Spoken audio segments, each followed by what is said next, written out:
raises a number of deeply troubling questions about the state of governance in Ghana today. Firstly, it raises the question as to whether the president should be appointing an individual to serve on the board of a public agency with whom that individual has private business dealings. And if so, doesn't that set this individual up for conflict of interest? Question number 2, is it appropriate for the president to appoint a Council of State member to a state agency board? And was there an objectively compelling public interest related reason for the president to make such an appointment? And thirdly, was the appointment run by the Council of State? And if the answer is yes, doesn't the Council of State's approval of the appointment of one of its members to a state agency board position smack of institutional self-dealing? I don't really know what answers will be given to these questions by the authorities that enabled this horrible state of affairs to take place in the first place. But it leads me to two very basic conclusions. It speaks specifically to the entrenchment of incumbent leaders and political elite capture of the Ghanaian state. And it also speaks generally to the alarming decline in governance standards in our fourth republic. We've tried over the years to signal through the investigations we've conducted that came close to how Article 2864, which is on after the first declaration, a public officer who cannot explain the assets that he has to either income, inheritance, and a number of grounds. Right. That those assets and what are deemed to have been acquired illegally and should be confiscated to the state. Now, there are two things, substantive and procedural. Substantive is this provision needs to be fleshed out. How do we flesh it out? Because in Chapter 24, we have put before, it has gone before Parliament, it has come back to Cabinet, the Conduct of Public Officers Bill, trying to flesh out the whole of Chapter 24 on assets declaration, on conflict of interest, and on oaths. Unfortunately, this bill is still stuck 10 years since then, before either the Parliament or Cabinet. This is a veritable tool to fight corruption in this country. We have made efforts to ensure that this is included in the Conduct of Public Officers Bill. It doesn't seem public officers are very enthused about that.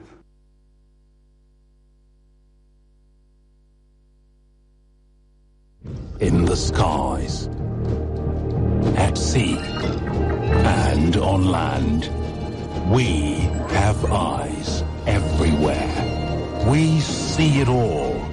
When you're involved in corruption and think you're hiding, we will get you.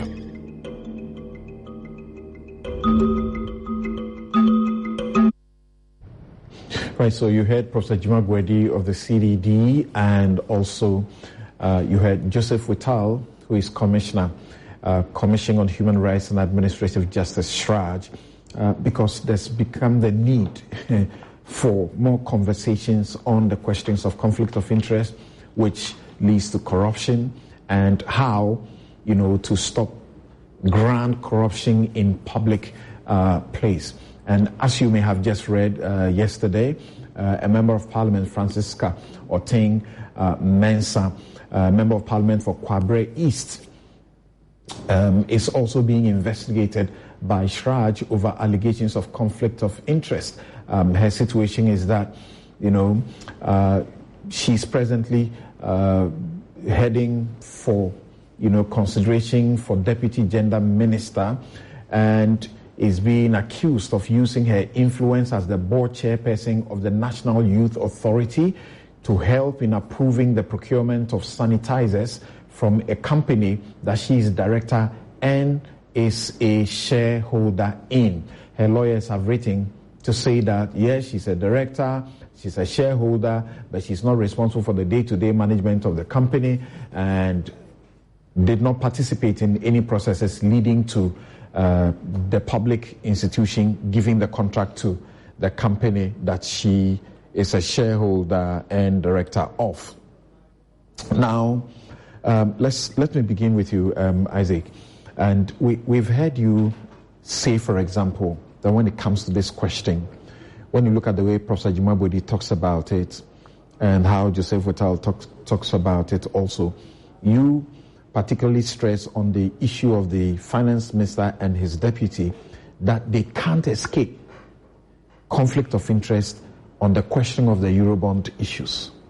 What do you say about how these matters are now coming up quite a bit more?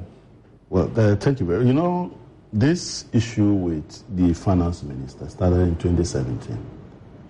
And I issued an article in which I made it very clear that it was inconceivable that the minister would allow his company, in fact, he would appoint his company to be a book runner and, for that matter, an advisor to him. This is in respect of even the local bonds. Because the process is very clear, and your response was that the minister has no hand in the appointment, but it cannot be. That in fact he had resigned 2 years before becoming minister. We are not talking about salaries. We are talking about profits. We are talking about shareholding. Because when the company makes profit and dividends are declared, who gets it? It's a shareholder. So the shareholding matter, it's a lot more difficult and more important than the employee. The employee can be sacked any day. But shareholders, until they decide to sell off the company, even if you decide to transfer your shares to trust, you are still the beneficial owner. And the New Companies Act requires that you file the beneficial ownership of the company as a compliance issue every year. So you can't run away from the fact that there is a direct benefit you get by virtue of your shareholding. Now, when you are going to appoint somebody who will go out and borrow close to 100 billion for a government, the calendar shows that you are borrowing an average of 20 billion a quarter every 3 months. And you are the finance minister. And you say that you are not involved in who goes to borrow 20 billion a quarter for you. Who else will do that? So, even if you set up a team, you will have to define the terms of reference. What are you recruiting the person to come and do? What is the type of person you expect would have the capacity and the resource envelope to do this work? And 3, you have to even determine the fallback position for the state in the event that some monies are missing in the process. So there must be a very good, what you call, guarantee from that person. Then it turns out that the request for proposal that you sent out was responded to by your company. 2, you recruited your company. 3, you sent your company to go and borrow. And yet, in the process of borrowing, there are very critical interactions between you and the book runner, in which you are taking decisions as to how much cost the state must pay for the loans that have been borrowed. When you are building the book runner occasionally has to talk to the Minister for Finance or his representative on the characteristics of the order book and advise on steps that must be taken in order to realize the objective of that particular order. And that person who is doing all of this is you yourself in your company. Then when he is done, the next moment, you are the one paying that same person, which is you. So you recruit somebody. When you are going to work, you go with him. You get to work, you ask the person to go to Bank of Ghana and borrow for you. When he has finished borrowing, the next day you tell him, come, today I'm going to pay you. So let's go and I'll pay you. And you say this is not conflict of interest. At the time the Minister for Finance became a Minister for Finance in 2017, the total volumes that his company was doing per industry records was 100 million. And we're looking for somebody with experience to go and lead us to borrow 20 billion a quarter. Does this company look like the one we should be looking for? To go and borrow 20 billion a quarter for us. Somebody whose track record is 100 million is the one to lead us to go and borrow 20 billion a quarter. Average of about 80 billion in a year. Seriously, even in terms of qualification, you have a big issue. So you cannot escape the fact that you recruited your own company, you paid your own company. Look, in some instances, check from the securities depository at the Bank of Ghana or the stock exchange. You find that about 75% of monies that were borrowed by this government were done on a sole sourcing basis. We call it either you drop or you tap or private placement. Those arrangements, the broker, who is the broker? Let's grant that the broker is even the book runner. That's you. This man, you ask him to go and approach somebody and negotiate a loan with terms and come back for you to sign it off and borrow. So the brokers who go to tap these agencies, who are they? Now they go to somebody like, say, GCB and say, we want 2 billion. Then GCB, I haven't seen any advert saying that you are going to borrow. Say, no, this one we are not advertising. We want hot cash. No. How much can you give us? It's okay, I have the 2 billion. But how much is your interest rate or your coupon? He says, I'll give you a coupon of 18. Then he says, no, 18 is too much. We'll give you 16. This is data bank negotiating with somebody on behalf of the Minister for Finance. So if they conclude that they will go and borrow that money at, say, 21%, and the person takes all the 2 billion at 21%, the next day he goes on the capital market to go and sell those things and get his money. And he goes and realizes that the bonds are actually trading, similar bonds are trading at a yield of 18%. It means that already he has 3% above what everybody else would have given to us. Because it was not a competitive exercise, your company has succeeded in negotiating with somebody to give out an extra cost of 3%. How that person can realize that 3% within one day is that in order for somebody to buy that bond and get a yield of 18%, it means that he must buy my bond not for 100 cedis, but more, so that when they pay him the coupon of 21%, and he strikes it at a percentage of how much he has now bought it from me, you will see that he gets a return or a rate of 18%. So assuming that additional price that he has to pay me, which is a premium, is 5 cedis. I bought a 1,300 cedi yesterday. Because I got a deal of 21% instead of 18% on the market, the next day I'm selling it for 105 Ghana. If I bought 1 million of that, within one day I make 5 million. If I bought 1 billion of that, within one day I make 5 billion. And you say this is not conflict of interest. What would it be? Who took the decision to negotiate for 21% in this regard to the market indicative rate represented by the yield on the market? Can you answer? So there is a very, very big question. Look, the response they gave to us, if you take your time and you look at the report, they will tell you that in 2020, they raised 97 billion, which was a record-breaking borrowing on the domestic market. That 97 billion, they borrowed with only book runners. There were no bond market specialists. So how come the next year, 2021, You now create another division for bond market specialists when you are already doing record numbers. You know why? Because that 97 billion is both bonds, where the book runners did, plus treasury bills, which are not book run, but the treasury bills are normally done on auction. So everybody goes to compete for that auction. Now, when you created the bond market specialist, you define the bond market specialist in their own report as a private dealer that has exclusive rights to auction, to attend auction for treasury bills, government securities, and to issue bonds. Which means that now the entire 97% is within reach. 97 billion is now within reach. So in addition to the bonds, which you and your companies were doing, you have now added treasury bills, which others were struggling to pick the pieces. So now, in addition to bonds, where you are exclusive, you have now added treasury bills, which you are exclusive in terms of the people who borrow.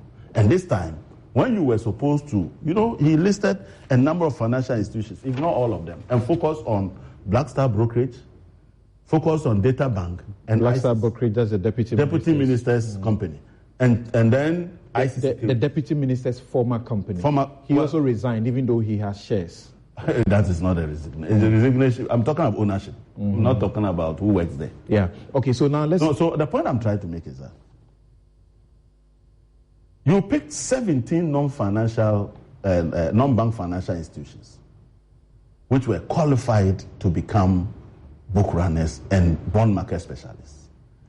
You decided that you are going to pick only 3 out of the 17.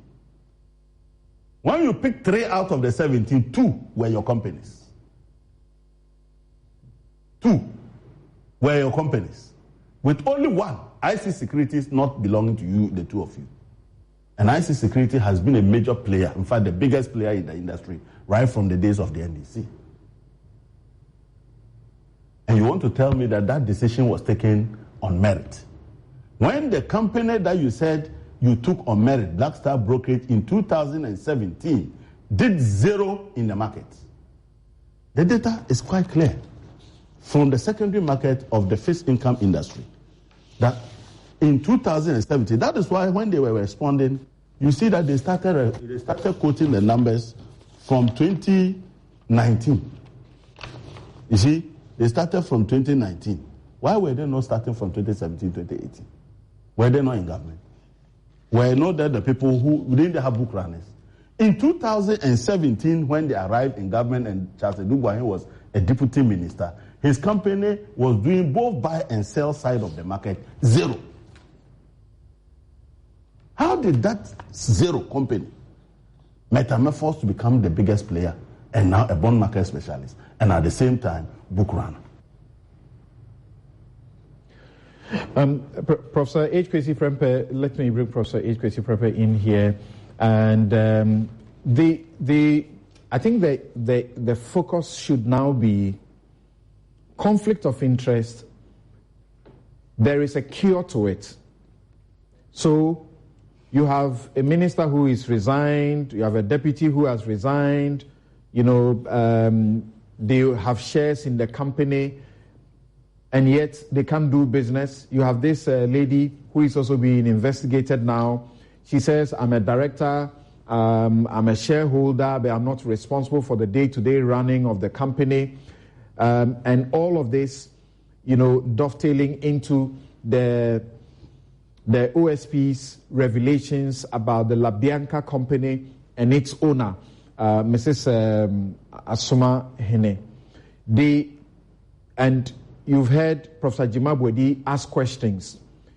She's member of the Council of State. She does work in the port, substantial work at the port.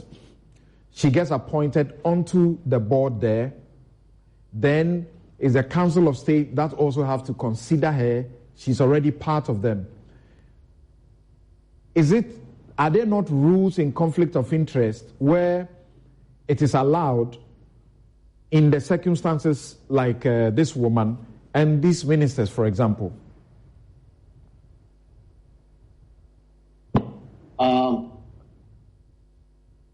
Thank you, Samson. Again, so I think this matter of conflict of interest, I mean, it's really painful that we have waited for it to get to this point, right? The reason I say that is that conflict of interest is actually almost like an early warning signal. The concept of it, right?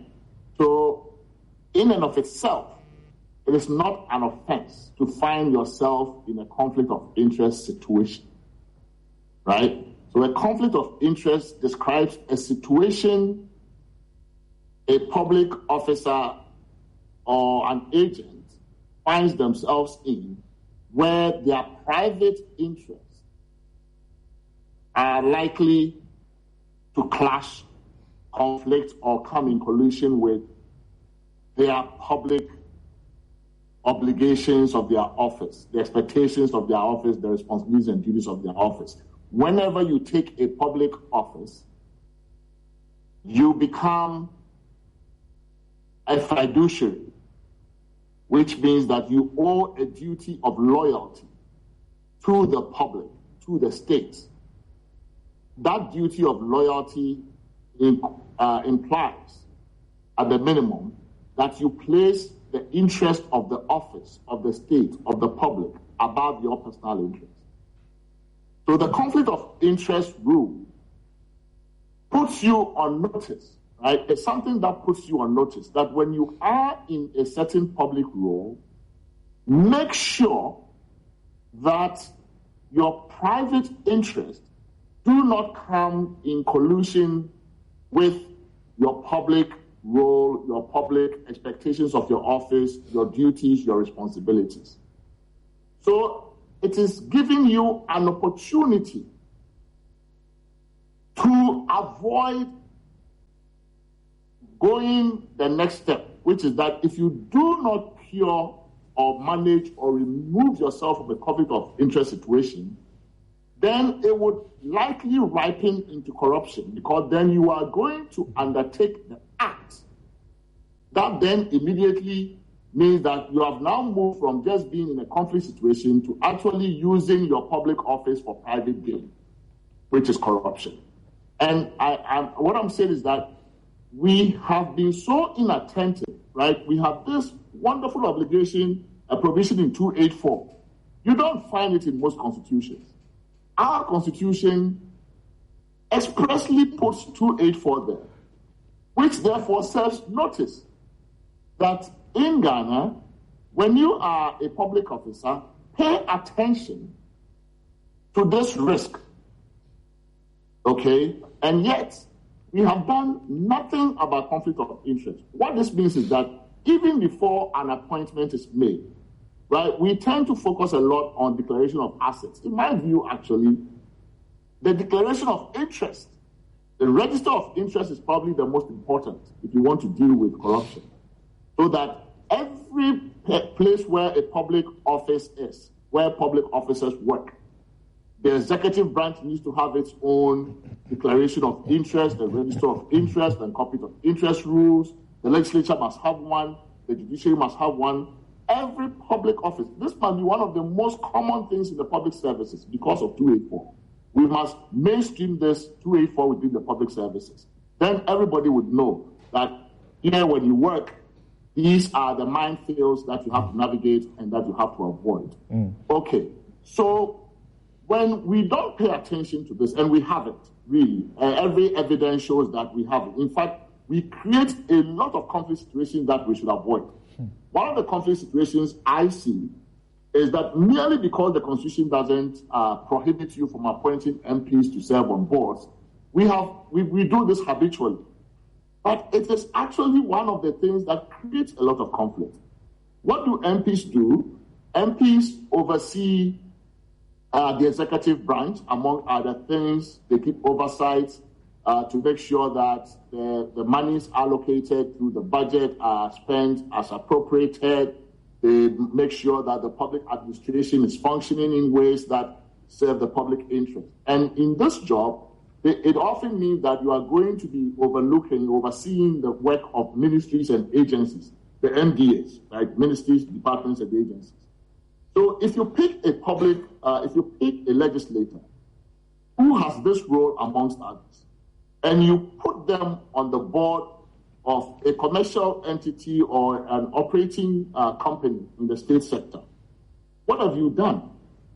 Right? You are now forcing them to wear multiple hats, and in the role in which you have placed them, you are going to then get them not just from a potential conflict of interest situation, but actual situation. So you ask the question about a minister appointed to a role. Fine, let's say you are a minister for agriculture, or before you became a minister for agriculture, you are known to be a big-time farmer.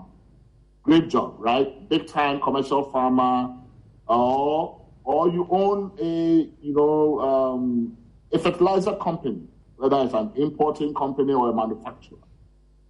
And because of your knowledge of the sector, you get appointed minister or deputy minister for agriculture. That position you have been placed in creates a potential conflict of interest, right? It is not that it's disqualifying, you shouldn't be appointed, but if we were taking conflict of interest seriously, we would have already ground rules for dealing with this, which means that the moment you step into this office, each time your ministry or a department under your ministry or an agency under your ministry transacts, does some business with the agricultural sector in terms of the industry, whether it means allocating fertilizers, importing fertilizers, and all of these things. If we have done nothing about these conflicts that may arise, you are likely to walk yourself into a situation where you actually will engage in corruption, because you would have completely ignored the fact that you have interest on the other side of the transaction and on this side as well. So the real difficulty that I think we find ourselves in, and I really think it is why we are failing to have a handle on the conflict on the corruption problem, is that the lead up to corruption, conflict of interest is one of the major leads up to corruption, and we have completely ignored dealing with that one.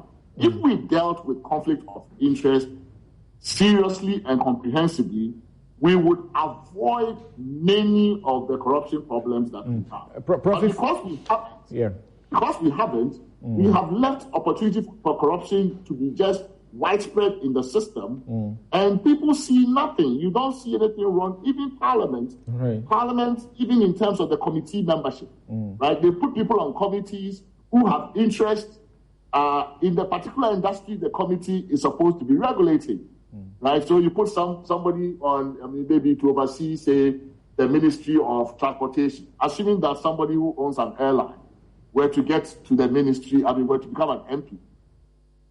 And that person is put on the Transportation Committee or Aviation Committee of Parliament that oversees how the aviation industry and the ministry responsible for that is regulating the industry or issuing licenses, right? Why would you do such a thing? That's a clear conflict. And yet we do these things. So, Prof, my question here is, I've been reading quite a bit, particularly from the UK and elsewhere, where I see people, public officers, ministers, MPs, like Boris Johnson's brother Joe, and other people resigning on issues of conflict of interest that does not directly, concern them, so to speak, but because of their family members or something of the sort. There are situations where they have resigned, and even their own institution says they could do without resigning because they are actually not in conflict, so to speak. But they say that because there is a certain feeling and the potential publicly of a certain perception, they will resign. My question is, you have referred to Article 284 of our Constitution, which says that a public officer shall not put himself in a position where his personal interest conflicts or is likely to conflict with the performance of the functions of his office. Does that mean that if you take the Minister of Finance, his deputy, if you take Asuma Hene, if you take, for example, this MP now, they simply should not be in the positions where they are. They should choose their businesses over these positions. Is that the case? Well, not necessarily so. So appointing former bankers or people who have experience in the banking industry, whether on the commercial side or investment banking side, as treasury secretaries and finance ministers or deputies is fairly common in that field of work, right? It is not unusual. So that in and of itself does not run up against 284 directly.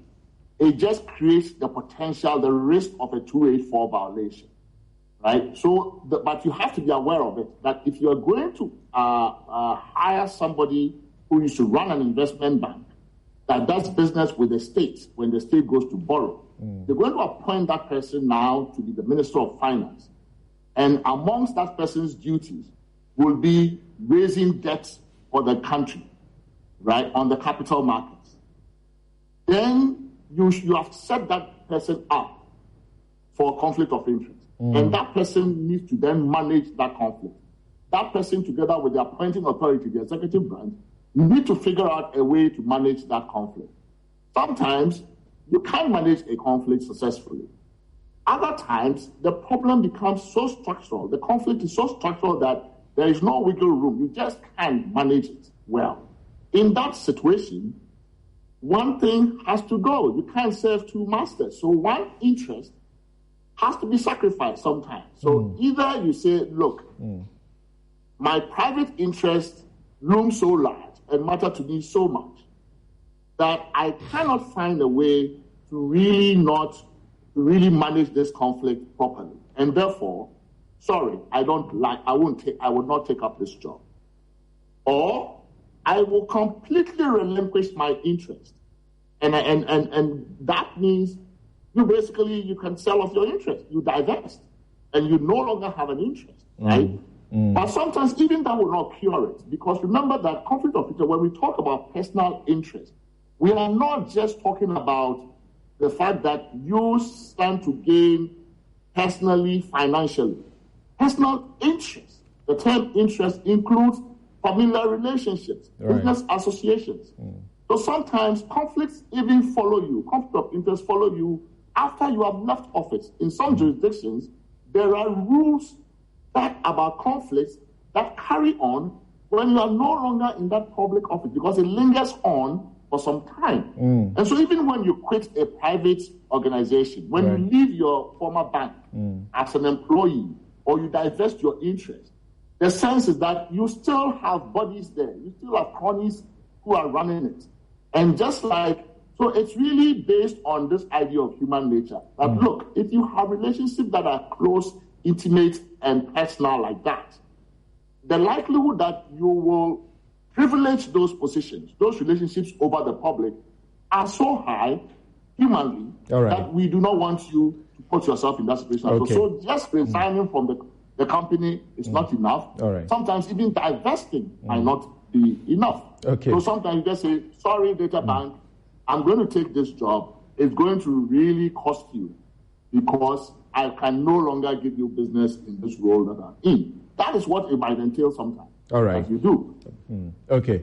Thank you. Let me bring in Dr. Kofi Mbia, former CEO, Ghana Shippers Authority, who is also a lawyer.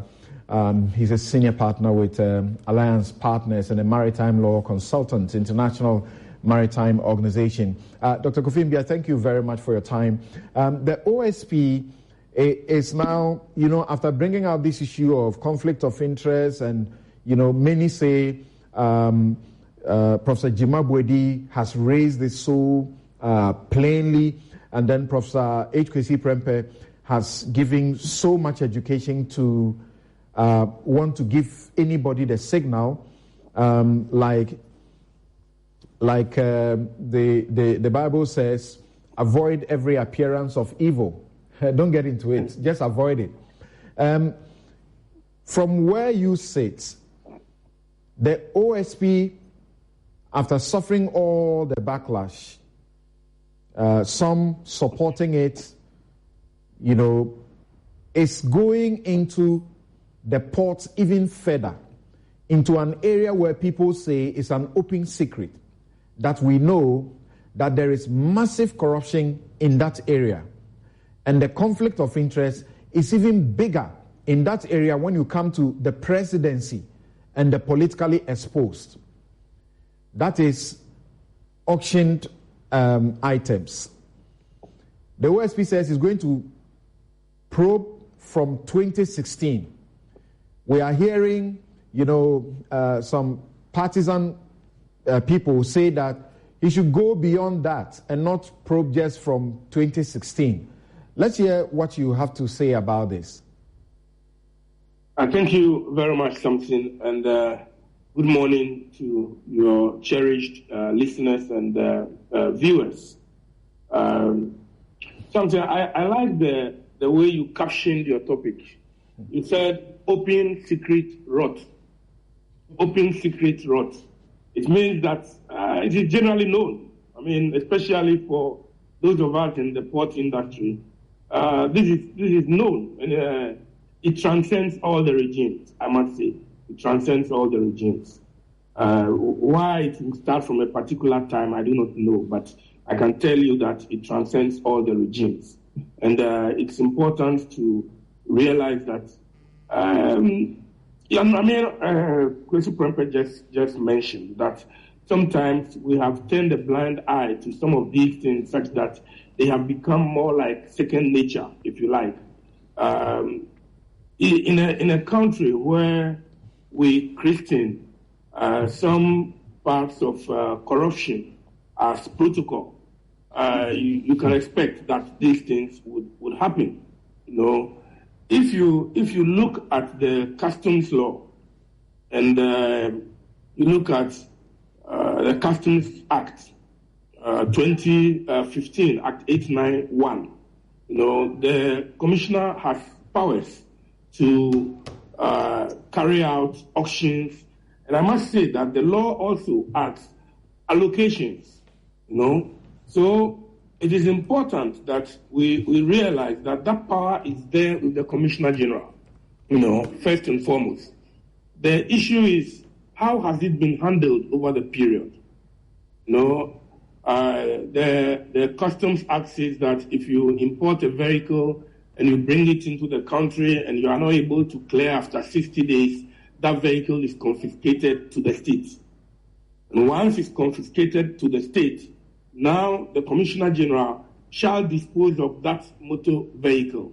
And it says it shall dispose of that motor vehicle, something under Section 59, I believe, 2.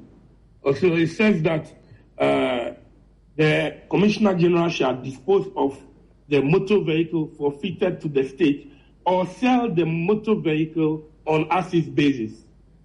And invariably, it happens that you would find that because it is said that he can sell the vehicle or can allocate or auction, choices are made. And these choices bring what Professor Prempeh referred to as the conflict of interest. Because most often you find people come with a cheat, and once they bring the cheat to the authorities in the port, they have no option. I must say that there are times when, if you count the number of vehicles that have been confiscated to the state and gone to the state warehouse, you can count over 1,000 vehicles. I do recall something that they have done a paper on this at the time of Professor Mills, in which we recommended that this whole thing should be stopped completely, and that there should be a PPP, a public-private partnership set up. They should have a mechanical yard. All the vehicles should be sent to this yard, and if there are repairs to be made, because some of the vehicles, in fact, are not drivable, and all of these will be towed and be sent to that yard. Repairs can be carried out. Government has a share. The private sector has a share. A portion of the vehicles would then be given to the police and then maybe to customs preventive. So all of these were suggestions that were made. But I must say that the politicians see it differently. They see it more as an avenue of providing, if you like, reward to party faithfuls. And consequently, that has not worked. The challenge, again, something has been that if you take the Customs Act itself, you would find out that it says that, I believe 93, says that the Auction Sales Act 1989, PMDC Law 230, does not apply to sales under this act where the sale is conducted by a proper officer. And the Commissioner General qualifies as a proper officer. And therefore, if under his directives, it says that the auction law does not apply, and then in another breath, an auctioneer is appointed by the Commissioner General, do you expect him to apply these laws? I hope you get the point I'm making. You can't expect him then to apply the laws because it says that the Auction Sales Act does not apply to sales under this act. And consequently, all the rules which we have set down for auction therefore become inapplicable. And to the extent that they are inapplicable, even where an auction is done with selectivity. Sometimes you realize that a number of vehicles are there. Customs know which vehicles are good, which ones are, if you like, rotten. And then an auction is carried out, and it goes the good ones, which move. And then all the ones which are bad, they still remain. So you will find out that there is always a backlog of not only vehicles, but also goods. I do recall that in our proposal, for example, we mentioned the question of refrigerated containers, because sometimes the plug-in points are completely filled. So we said that, look, in this yard, there should also be refrigerated points. So there will be plug-in points in which you would plug the refrigerated containers and ensure that frozen foods are sold and government gets the benefit. It is unfortunate, something that most of the time, a vehicle, for example, for which the duty is about 50,000 Ghana cedis, the importer is not able to pay the duty of 50,000. The vehicle goes into the state warehouse. It's supposed to go on auction.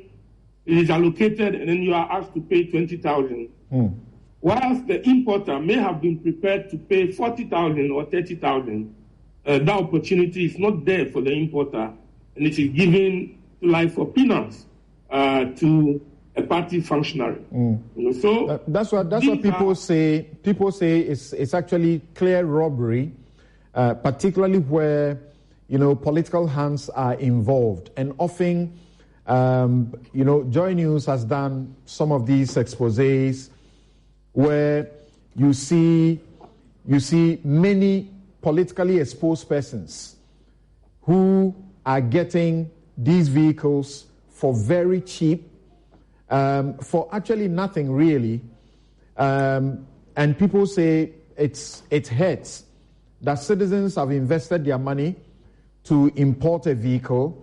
They cannot afford the duty, and then when the vehicle has to be auctioned, it ends up in the hands of people who are wealthy, but they pay almost nothing for it.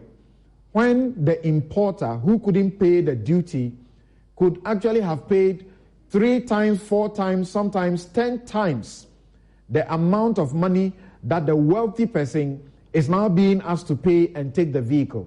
That for some is clear robbery. We have seen how Professor Mills, was angry about what was going on at the port. Now, the issue some raise is that the law you refer to actually says that whatever it is, the duty and taxes must be paid. But it doesn't appear this is happening, and it does appear that this is the major focus of the OSP as he goes into this area regarding vehicles. What do you expect from the OSP in this regard, in this probe? Yeah, something that is right. It's a clear infraction of the law, because the Commissioner General is expected to dispose of these vehicles.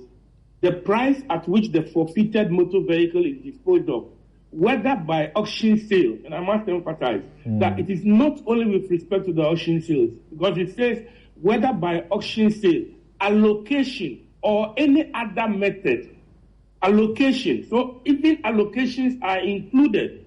It says that the duty and the taxes eligible on the motor vehicle ought to be paid.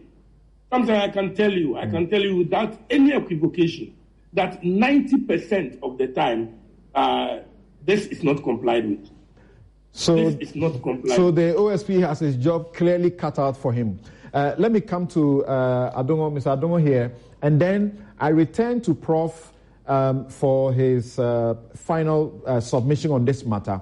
And what we are inviting Prof on is the concern, and I think it's genuine, that the OSP is making publications of these investigations and naming people and so on, and may be damaging people in the course of it. Is that the right thing to do? Are their human rights not being infringed? Once that is done, then we'll go to the Bank of Ghana to help you to identify and to avoid getting into another men's gold situation. Yes, this investigation in the ports. Yeah, I think, Laddie, the truth of the matter is that for a country that needs a lot of money, the ports has traditionally and for a very long time been a source where we lose a lot of money. I took my time to read the Customs Act, Act 891, even in respect of the matters that the OSP has dealt with. And you can see that we are dealing with a cocktail of illegalities. The law is very clear that there can be an advance ruling applied by an importer or an interested body, and defines what exactly you can apply for the commissioner to rule in advance. So I'm importing certain items into the country. Before the items are imported, I want the commissioner to have full information about that item.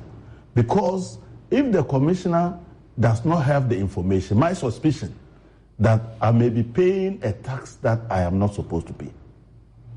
Either by way of classification, because if they don't put my consignment in the right classification, I may pay a rate that is higher than the appropriate classification if I was put. If my consignment is placed in a different country of origin, I may be paying more than if it was put. So you have the right to do that. But the Act is also clear as to how customs should value my items. And it is clear in this Act, particularly under Section 68, that one of the methods that is frowned upon by this Act that should never be used in the valuation of my item is a minimum value.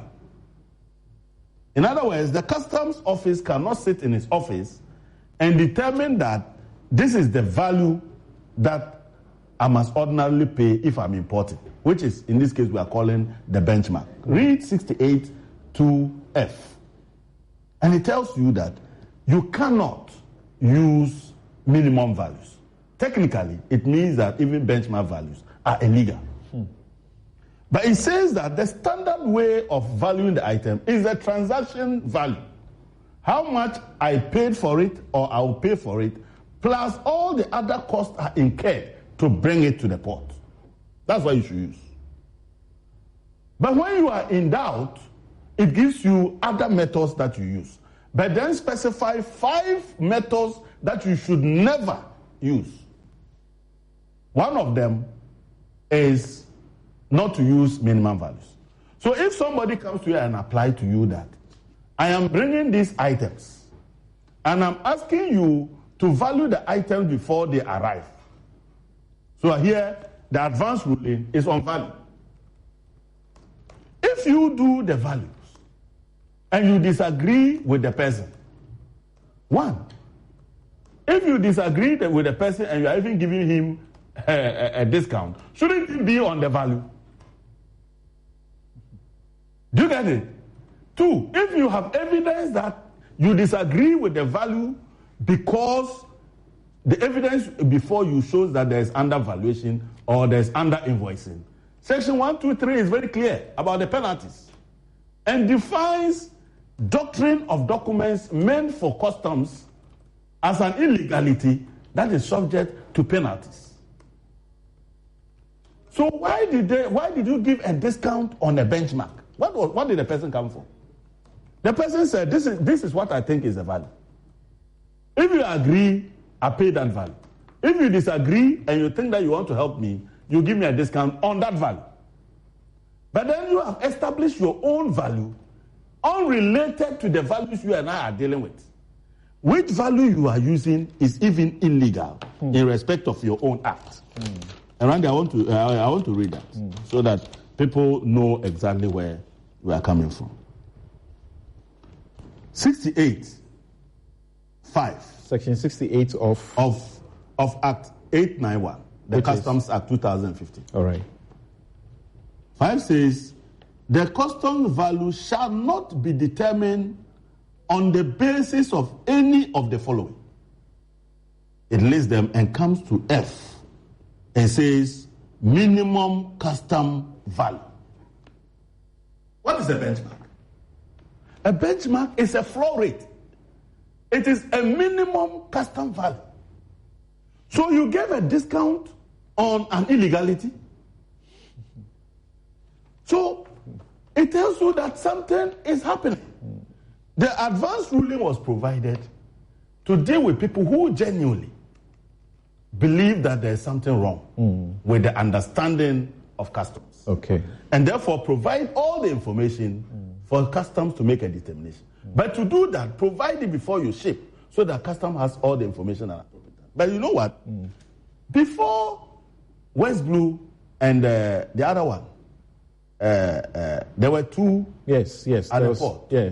Good. Before they were abolished. To deal with advance ruling, we already had a system we call the pre-arrival assessment regime.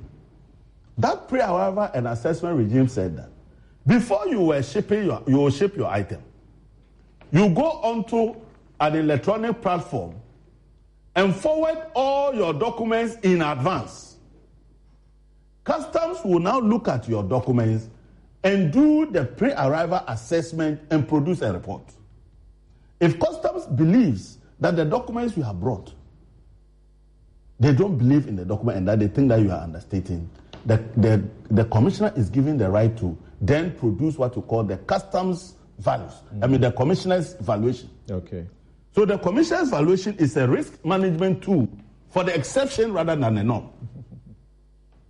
What has happened to the pre-arrival inspection, pre-arrival assessment regime? What has happened? So now people are seeing these people. Let me tell you, before this thing came up, somebody told me that, look, at the port that we are joking. When you are importing something and you see your agent, what figure you want to pay is what they declare. And that's what they pay. I'm telling you.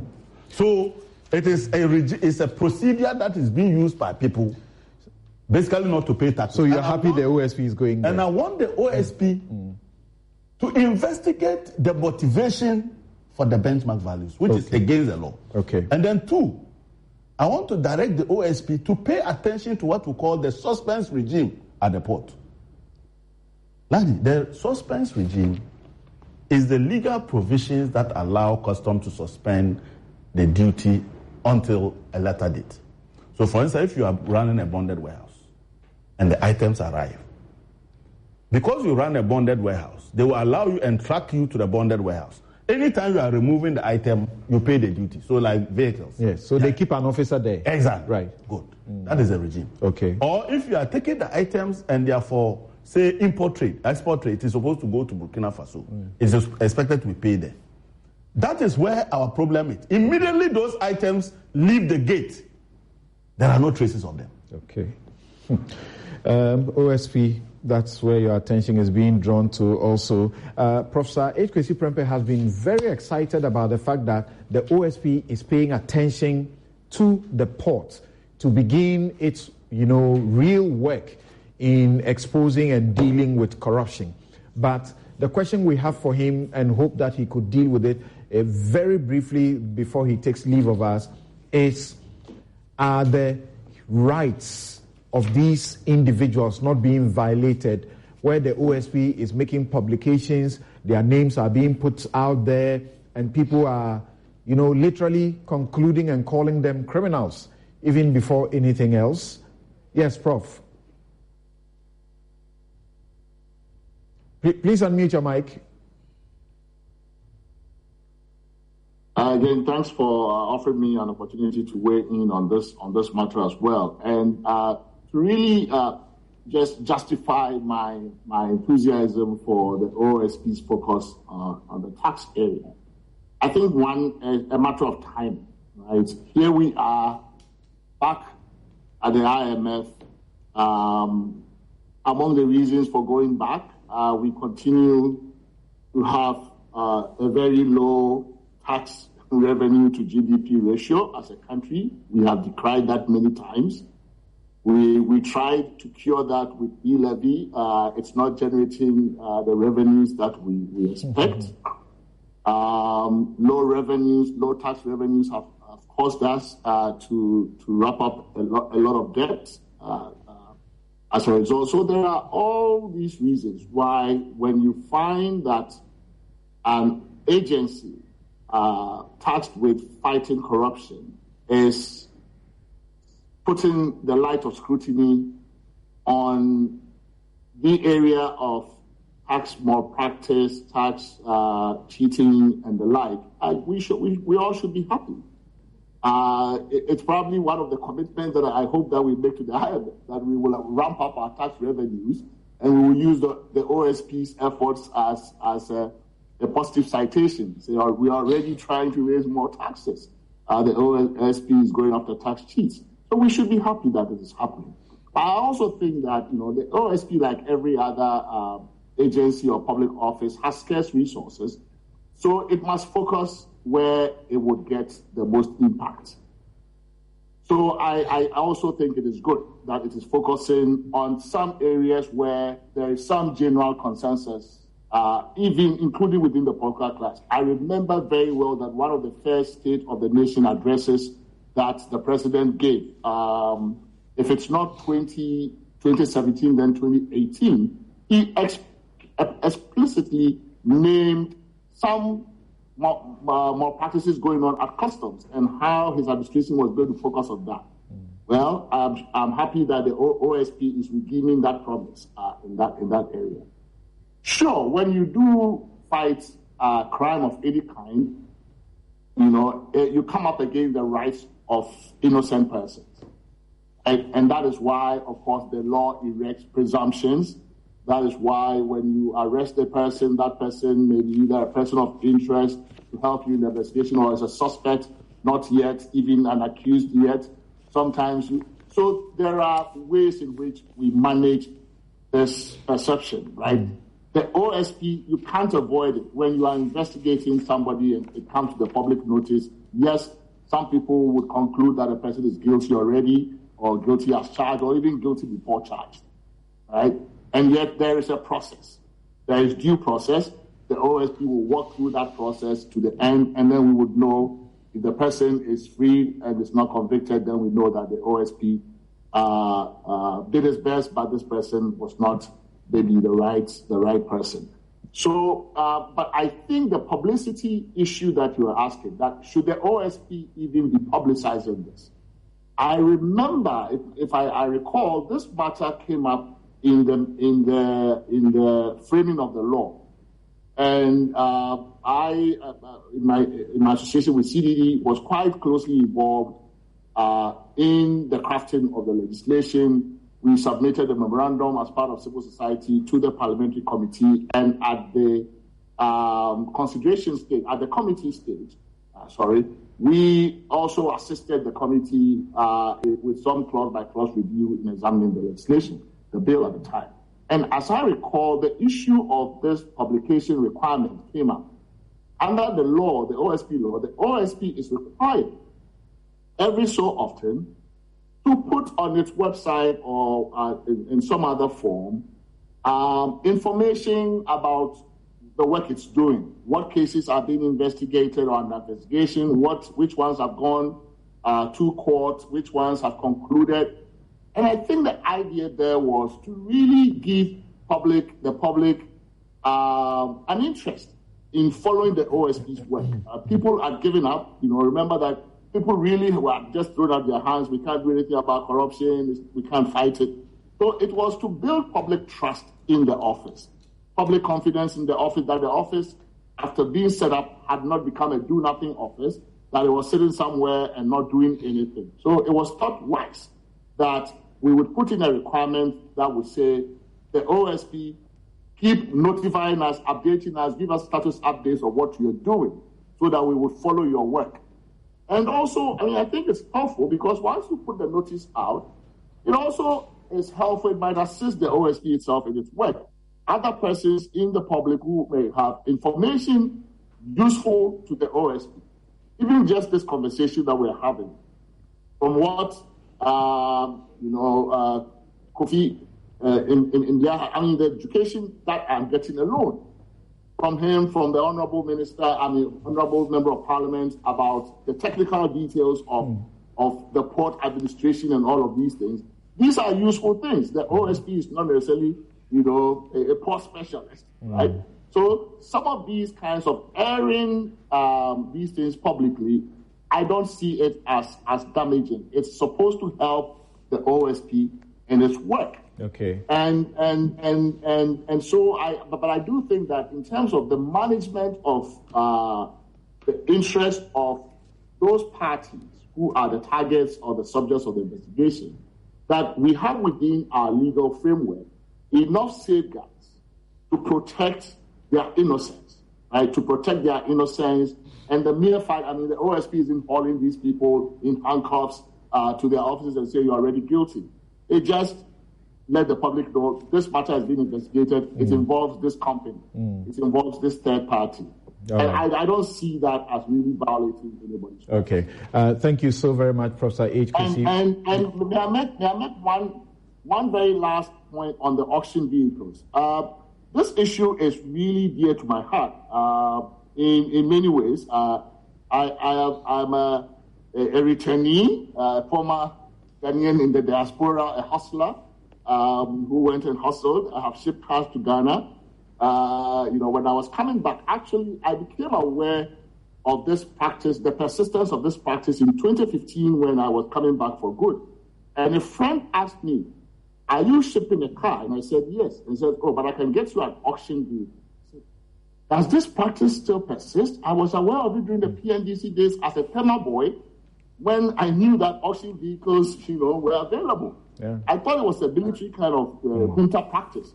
I was quite shocked in 2015 to learn that it was still persistent. And so, of course, I declined the offer. All right. Shipped my car, paid my duty. And I just want to conclude on this one. In December 2016, after the elections, one of the first posts I put on my Facebook wall, December 19, 2016, what does change mean to you? And I'm quoting, what's the one thing or practice engaged in by government or government officials that outrages you the most and that you would like to see disappear under a Nana Akufo-Addo administration? My list is long, but if I must name only one, it is the shady business of so-called allocation cars. If you are familiar with the shenanigans that go on at the ports, you probably know what I'm talking about. And I go on to detail the practice as it's been described by my good friend here. Right. And for me, this is one more way in which we insult and abuse Ghanaians in the diaspora. People go abroad, work their butts off, so to speak, and really suffer through a lot of, sometimes indignity, to bring these things home. And then somebody sits here, says you can't pay the duty, and therefore is be taken and allocated. Used to be allocated at the council, national security, this, that. It still persists. This is an insult. It's really an abuse. The issue is not just corruption, it's a social justice issue. It's so unjust that I am shocked that in 2022, this practice persists. All right. And I'm so glad that the OSP has decided, somebody finally has decided to focus on this issue. Thank you so very much, Professor H. Kwesi Prempeh. There are many people who can testify to this, and you may have heard some of the guys around the port. They mention and say journalists, MPs, everybody benefits.